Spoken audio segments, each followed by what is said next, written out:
It is 7:31. I'm delighted to say Graham Hunter is with us straight off the bat this morning. Graham, good morning to you. How are you? Double G, grand. We are looking forward to the first Clasico of the season at the weekend. And it's hard to know what the truth is about these two teams at the moment. Is it fair to say there's still a little bit of diesel in the tank for both of them? Yeah, no, I think it's hard to know the truth at all. I mean, I like your allusion to the fact that neither of them look or feel exactly like we've become accustomed to over the last 20 years, if that's what you're getting at. Madrid, it's very easy to categorise, Ger. They're not hugely different from the Knicks that they were in at this stage last year. There are one or two new participants, if you want to look at it that way, and that Camavinga's getting a little bit more game time, and Tchouameni, if listeners to our viewers to Off the Ball at breakfast time haven't really seen Tchouameni playing for Deschamps France or anchoring the midfield for Monaco. Prior to that, Bordeaux. He's strolled into this team in many aspects. In the centre of midfield, playing what Casemiro used to. And there are things that he does that make you think this guy is going to be dominant and special and inspirational in central midfield. But there are very clear-cut things that he can't do yet that Casemiro did. And that comes with experience. The kid's 22, which now, because we've got Tyros everywhere playing at 16, 17 and 18, 22 seems geriatric, obviously. But from my school of things, when you're 22 and you're going to the most high-pressured team in the world, and you can throw other names, but they'll bounce off me, it's Madrid. And you play like him, then it's extremely promising. It doesn't mean that there aren't flaws. And that means that when you get Toni Kroos and Luka Modric rested, and when you get Benzema out for nearly a month, he's played 2 matches in 5 weeks, then you begin to see, and Courtois, the best keeper in the world, again, you can throw candidates at me, but over the last 20 months or so, Courtois has been the best keeper in the world. There's been little glitches, and Madrid are a team that save their energy for the really big shows.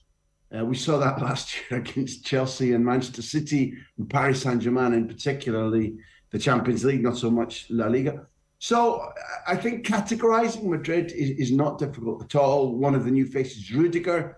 Again, if you didn't see the way in which he equalised in the 95th minute, putting everything, life and limb, on the line to head home and losing half his face, being stitched up, emergency stitched up in the dressing room and flying home with half of his face covered in bandages. I think that was a pretty iconic image of what it means for a newcomer to arrive at Madrid and say, I want my place, and I want my place particularly for the Clasico. And luckily, the sacrifice he made, Ger, probably means that Rudiger doesn't play the Clasico this weekend. That was one hell of a knock. That's interesting. So what we're saying really is that if we didn't know about Real Madrid's ability to pace themselves properly, you might be a little bit concerned about some bits and pieces here. But because we've seen this movie, they're actually, it sounds like, in a great place at the moment. As long as they keep doing what they've always done, which is like Pavlovian. The bell rings and they're hungry. A big team comes, or they're facing a big team home or away, and Modric will just be magical again at 37. Or Benzema will do something extraordinary, about to turn 35 in December. So it's all right to question them. It's all right to say, how long can you keep fighting like Jake LaMotta or Rocky Marciano? Because that's kind of what they do. They're like, oh, look, they're off the ropes. There's 1, 2, bang, down again.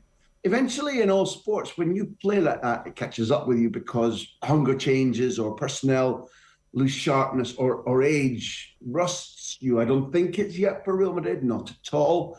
And one of the things that might make you scratch your chin if you've either got, your pocket money riding on Real Madrid, or if you're a Real Madridista and you want to lord it over the Catalans when they come to a beautiful Santiago Bernabeu, which isn't finished yet, and they've messed up a little bit on the pitch, and the roof isn't fully installed yet, but you want to see what it's like, Ger. It's utterly... Listen, if anybody's got a couple of quid to spend over the winter, get yourself some tickets for the Bernabeu. Get to see Real Madrid. Look at the stadium. It's utterly mental. The worrying things will be, will Courtois be fit? He's had a back problem, sciatica. Benzema's been back, but not ultra sharp. And Ancelotti himself, you don't need me. I'm just relaying what Ancelotti says, really. They lack defensive intensity across the pitch. So there's the real possibility that we get another goal fest. Only 5 out of the last 10 Clásicos both teams have scored. I'm counting Liga Clásicos. In the last two Clásicos, Madrid haven't scored at all. Barca won them both. Once 4-0 at the Bernabeu back in spring, once in Las Vegas. Clasico in Las Vegas. Rafinha's goal, hello Leeds fans, won that one. So Madrid are in a position whereby they should start as favourites, but it's the Clasico and you never damn well know. Anything can happen. And Graham, you kind of you hinted at it in your piece on ESPN this week, and you're kind of contrasting the fortunes of Vinicius and Dembele. Look, Dembele scored a goal last night, but overall, I guess his form has been fairly inconsistent. Like, what do you put that down to? Because it's quite an interesting strand, what's happened since that 4-0 game you mentioned back in March, and now. Yeah, look, he scored last night, but he also messed up repeatedly. He did that thing about, he's got the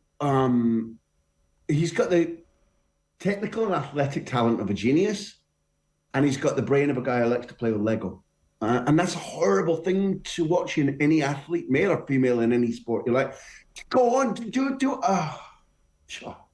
And albeit that he was offside late on, there was a wonderful move where Barcelona ripped into the game is seesaw. It's a really beautiful game. It's the reason the Champions League exists. It was magnificent to be there last night, and Inter were shrewd and clever. But Dembele bursts through. It's on a break, and Ansu Fati is to his right. Dembele just holds so that two men come to him. Ansu's on his own, and Dembele still tries to beat the two men and shoots it in the side of the net rather than squaring to Ansu.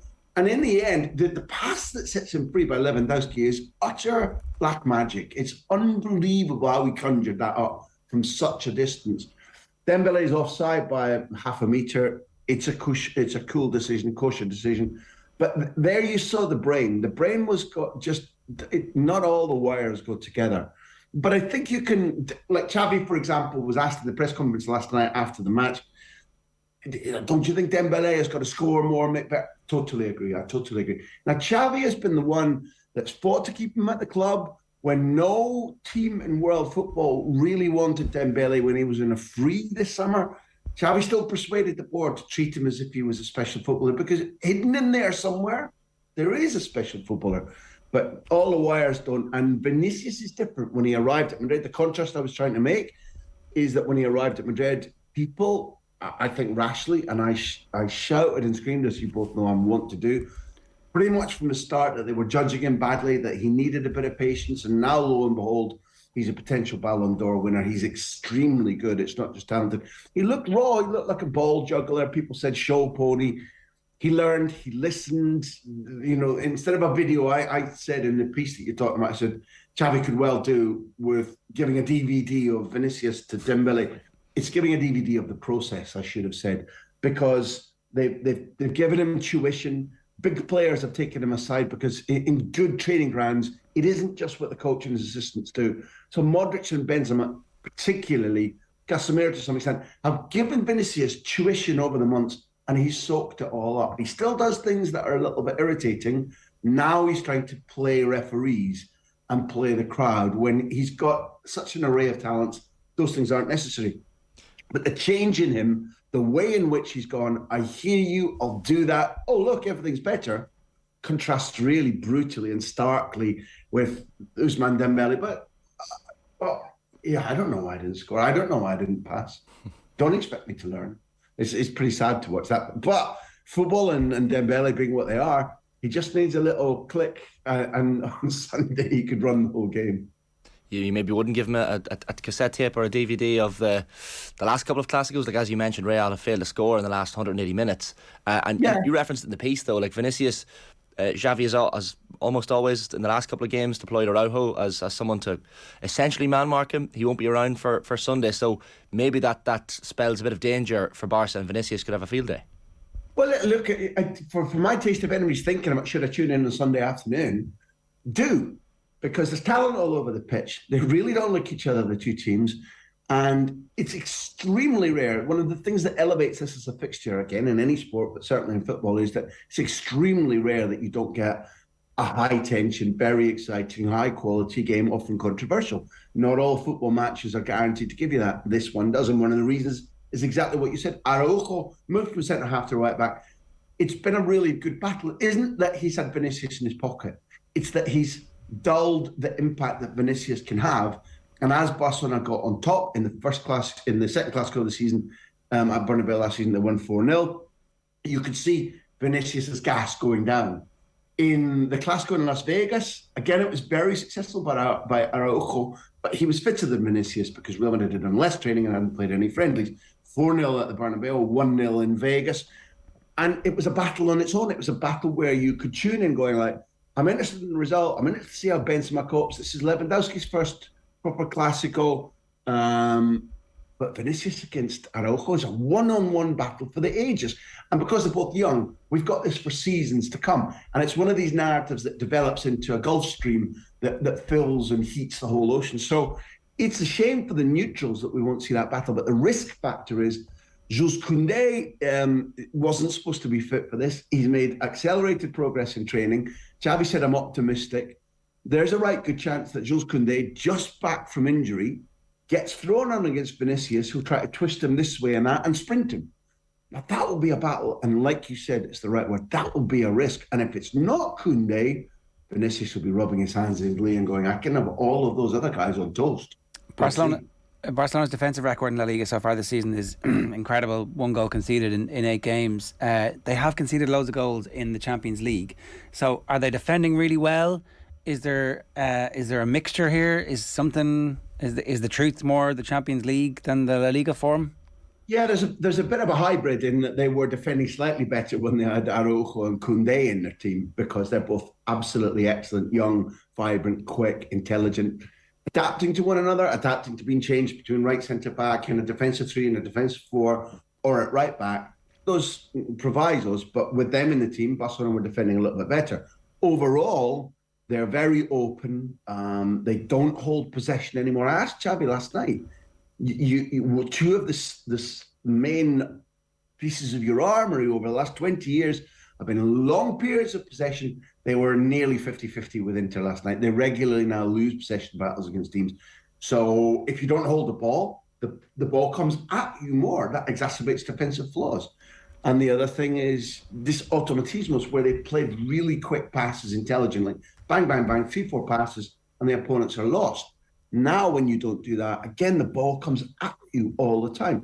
Xavi is rotating footballers. He's had injuries to deal with, and he's been unsure which is his best system. So, frankly, Ger, no, they're not defending well, not at all. There are several La Liga games where they could have conceded 3 or 4.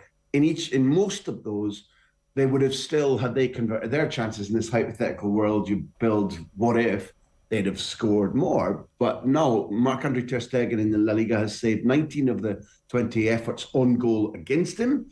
And it's been that saved Barcelona from a very embarrassing start to the season. So no, they're not defending well. And yes, by and large, the Champions League is the right thermometer of Barcelona's security at the back. Is there concern amongst the Barcelona fans, pardon me, that Xavi doesn't know his best system just yet? Or is that just part of the evolution? And that's how football is going. You can't just have one system where you're like, okay, I'm going to be in the style of Pep and my philosophy is going to sweep all before us. That actually, there's a bit of doubt in Xavi's mind. Is that a positive or is it a bit of a negative that he still hasn't got to that point where he fully understands this is the identity of this team and everybody who plays in it is going to be?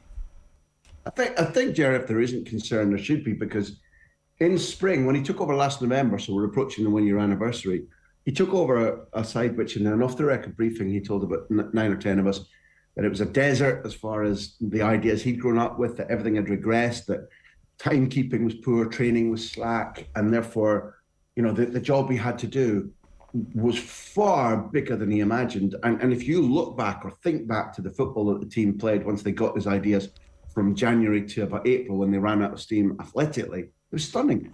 They whipped Atletico by 4, they whipped Athletic by 4, they whipped Napoli by 4, they whipped Madrid by 4, and generally they were very quick, very exciting, and the system flourished.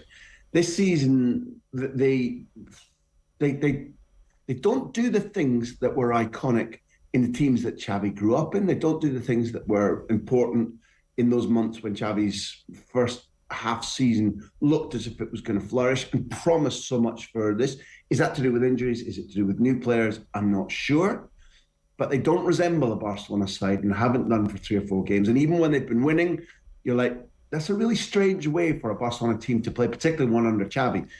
It's new. There are 2 very young players that are key, a 17-year-old and a 19-year-old in Gavi and Pedri. They're exceptional, but there's still an awful lot of learning. They're both tremendously slight and small. Therefore, Barcelona do get bullied an awful lot. Barcelona athletically aren't as strong as some teams that put a heavy premium on, can we out-jump you, can we outrun you? And at the moment, given that Barcelona don't have a prime Piqué and a prime Messi or a prime Eto'o or a prime Iniesta or prime Busquets, that Barcelona, even at the very best, they always found that a test. You know, we can jump higher than you, we can knock you over, we can outrun you. Xavi at his prime said, if we go 1-0 down to a team like that, at his playing prime, I mean, he said, we get nervous. So right now, they're not in that nick. They don't have such good footballers. So it might be that this is very fledgling. It might be that they're in a Bambi state rather than outright getting it wrong. Might be. But it's a very odd situation right now. And the fact that they're leaders going into this Clasico and that all the dialogue last night was about, we'll go leaders, we want to come away from the Bernabeu as leaders. Yeah, fine. But there are deeper rooted problems to do with this stage of the evolution of the team under Xavi. It's funny because like this week you could look at the European results and go, oh, this is all set up on a bit of a knife edge. They're 2 teams at similar stages of development, but from what you're saying, Real Madrid are going to be very confident and comfortable with their scenario, whereas there's, you know, the usual self-doubt from a team that hasn't been at that champion level just recently in Barcelona. Oh, but the contrast is stark, Ger. It's set up nicely, but for, if you'll pardon me, a different reason. You know, Carlo Ancelotti's about to overtake Alex Ferguson's record as the man with the most match wins in the Champions League. And, you know, he's lifted the Champions League as a trophy, as a coach in different clubs. He's on the point of retiring, and Xavi's in his first full season at a senior club as a coach. Sorry, Qatar, and Al-Sadd, but, you know, that's a fact. And Barcelona, in terms of personality, are still worrying about what happens when Busquets isn't so relevant. Where are we post Messi? Why haven't we got a player who can put a sticking back plaster on all the problems? They're still in a club, not just in search of money to solve their debt problem, but they're still a club in search of an identity. And Xavi is very new in his project. So I think that they're fundamentally different from Real Madrid, where they've kept Kroos and they've kept Modric, and Militao now looks like a veteran, and Alaba's brought experience last season, Rudiger this season, Benzema and Vinicius as a partnership. As a partnership, produced 111 goals and assists last season alone. 111 between the 2 of them. It's not bad. And they didn't even used to speak. And this season, Dembele's given Lewandowski 1 goal assist and hasn't scored himself domestically, and until last night hadn't scored at all. The contrasts are gigantic, Ger, but you've spent your life on off the ball talking about this football, and the Clasico means that no matter how you go into this, any kind of result could be spewed out. I'm looking forward to that one now on Sunday afternoon. You've whetted the appetite, Graham. Did want to ask you about Ger Casillas and Carlos Puyol. Fairly damaging tweet from Iker Casillas, and look, he's come out and said that his account was hacked, which is unfortunate for him. I don't know what Carlos Puyol's excuse is, but damaging to the LGBT community for sure. Just interested to see what the reaction has been over in Spain to this news, Graham. Can I put myself in the firing line, which is a stupid thing to do because it's not what you asked me. Over here, there was initial coverage in that news flurry way, but it's caused me to stop and think a little bit, because initially when it came out, I saw what Iker Casillas was doing. I don't think he was hacked, in my opinion. And given my age and my background, I thought, okay, there's a little joke at the expense of the tabloids and the photographers and the rubbish that's spoken about Iker Casillas. There's a little joke that hasn't done damage to the gay community, to the LGBTQ community, because when I was growing up and in my professional working lifetime, it was unthinkable that a massive male superstar could use the word gay about himself. I thought initially, well, it's maladroit, but this doesn't do any harm. And that shows the age I'm at and how I needed to stop and think and react. And Spanish media, just again, to answer your question, I haven't really done that at all. But to have, I felt that Puyol and Casillas were joking about that in a non-ultra macho masculine way, which is what I grew up about, where if you used those terms, they were pejorative, they were derogatory. And I didn't think that either of them did so. Now, if once you're educated, which you won't be by the Spanish media in large terms, there are individual pockets of modern common sense. I forgot about the fact that where I work, where I meet many men and women who are gay, and it's just a simple fact of life, and nobody would be prejudiced against them, or nobody would react badly against them. Everybody would, or the majority of people I work with or know would encourage them to come out, and we'd all treat them exactly like anybody else. I forgot about scared people. I forgot about young people who might think that that was a put down. And I think that was the tone of your question. So I found it, salutary. I still think that some of the vehemence about the subject should have been about the vehemence of some of the bigots' reactions. And again, in my opinion, if the lawyers are worried, I wish that Iker Casillas had taken better advice and said, listen, I'm sorry, and did what Puyol did and said, that was maladroit, I apologise. Now, Iker did say, I've been hacked, but all the same, apologies to the LGBTQ community.